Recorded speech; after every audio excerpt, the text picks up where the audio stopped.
Ay, napakasarap ng sabaw niya. At ito, pipino. Ilagay na po natin. Kakaiba yung sinabawan natin na ngayon. May pipino, masarap ito.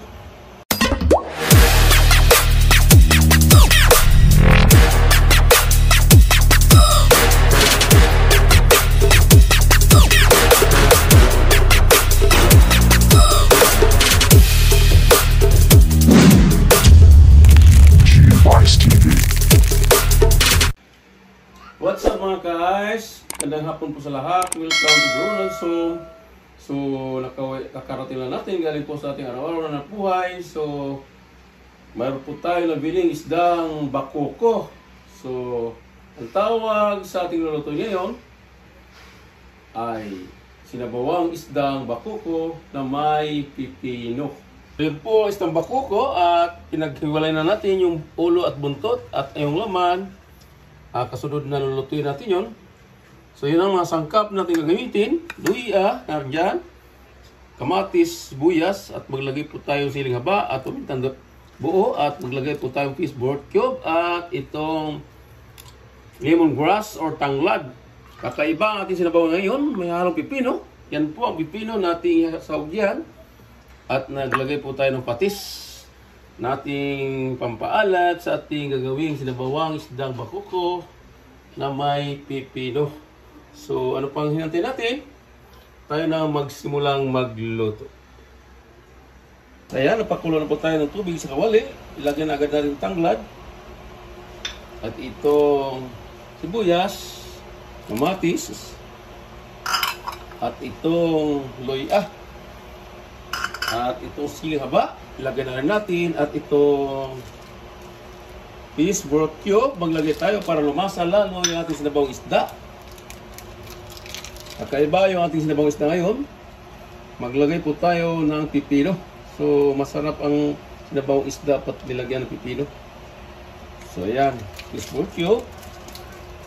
At maglagay din po tayo ng pamintang buo.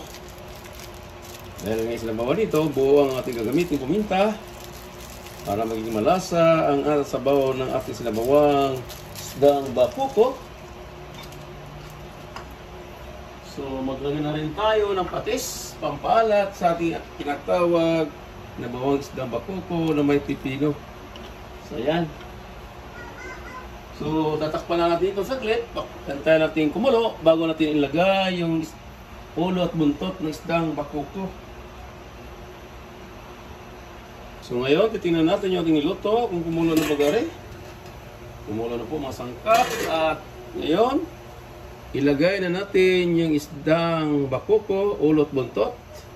Talagang matabang isdang ito. At ito na may talagang sinasabawan talagang isda ito at di gaano itong malangsa. So yan mga guys.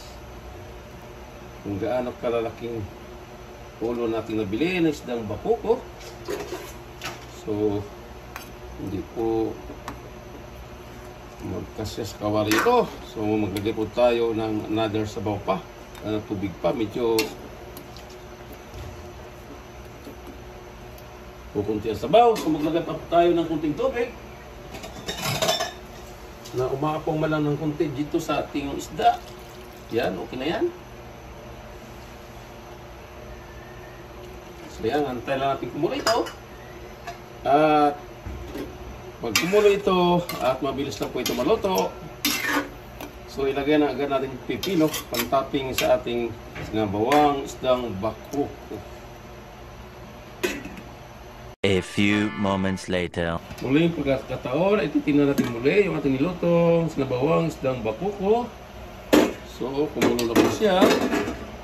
Titikman natin muli kung tama ba ang timpla or medyo kulang siya sa alat at maglagay po tayo ng kunting asin lang. Ito po ang ating sinabawang isdang bakoko. At ito iluto na po ito.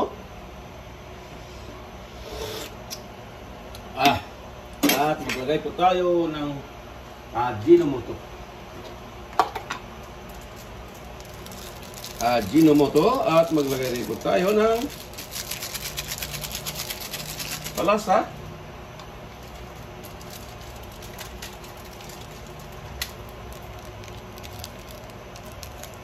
Ayan. Sarap na yung ating sinabawang isdang bakuko na may pipino. So yan, titikman natin muli.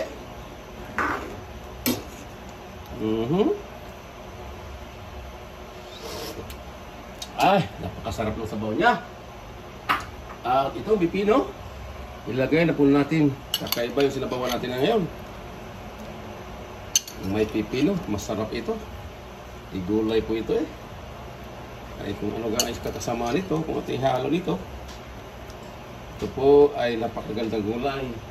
Napakasarap sa katawan. So yan, antayin na natin muling kumulo. At yung kasunod dito ay nasa misa na po. At yan may mabilis maluto ang isdang bakuko, sinabaw isdang bakuko na may pipino. Yan mga guys, luto na po yung ating nilulutong sinabawang isdang bakuko na may pipino. Yan, tingnan nyo mga guys. Tara, kaya na tayo. Kung gaano kakaibang luto ito. Ngayon nyo lang nakita na pwede palang ilagay ang pipino sa sinabawang isda. Yan, ang gano'n.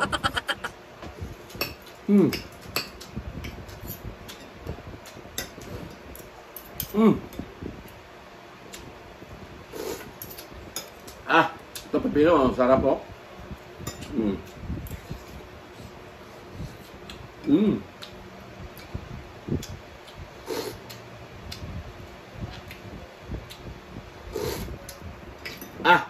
Napakasarap. Sabaw. Itong bakuko, matabang isda ito. Tignan mo. At saka di mo siya malangsa.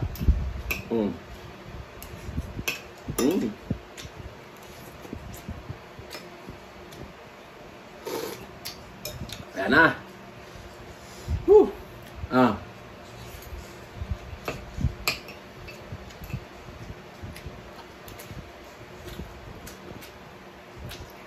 Try kayo magluto ito mga guys. Sinabawang isda na may pipino. Alinam naman sabaw niya. At mainam sa katawan itong pipino. Tampak. Kinis ng kutis.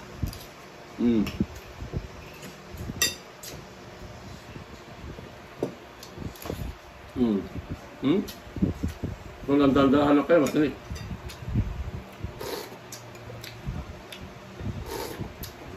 Masarap na sabaw. Sinabawang isdang pipino. Sinabawang isdang bakuko na may pipino. Yun po ang niluto natin ngayong araw. Araw ng Bernes. So shout out po sa aking mga silent viewer. Patuloy na subaybay sa ating channel. Sa aking kagrupo, Unity Love Team. Shout out po sa lahat. Sa aking kaibigan sa White Tea. Shout out po.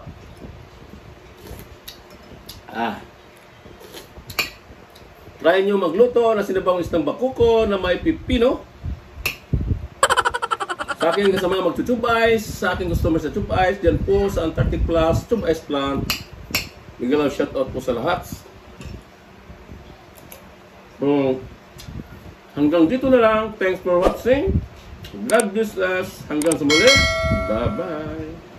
Go, go, go, go, go, go, go, go, go, go, go, go, go, yeah, go, go, go. Hustle hard, hustle every single day.